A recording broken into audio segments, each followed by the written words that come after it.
வணக்கம். இந்த பதிவு செய்வதற்கு முன்னதாக எனக்கு ஒரு பாட்டு நினைவுக்கு வந்தது. அந்த பாட்டை பாடி கருத்துக்களை சொல்லலான்னு ஆசைப்படுறேன். அண்ணே அண்ணே சிப்பாய் அண்ணே, நம்ம ஊர் நல்ல ஊர் இப்போ ரொம்ப கெட்டு போச்சண்ணே. அதை சொன்ன வெக்க கேடு, அதை சொல்லாட்டி மான கேடு.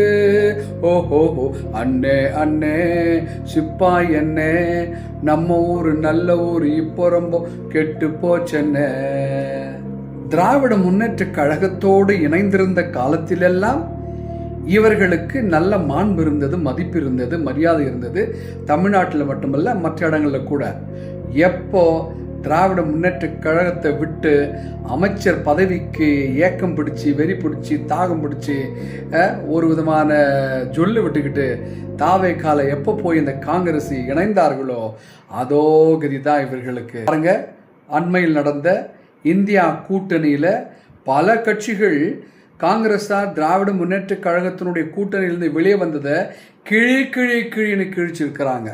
மம்தா பானர்ஜி, அகிலேஷ் யாதவ், கம்யூனிஸ்ட் கட்சியினர், இன்னும் பல கட்சியினர் அந்த இந்தியா கூட்டணியில் சிறப்பு கூட்டத்தில், ஆலோசனை கூட்டத்தில் காங்கிரஸாரை போட்டு தாக்குன்னு தாக்கியிருக்கிறாங்க.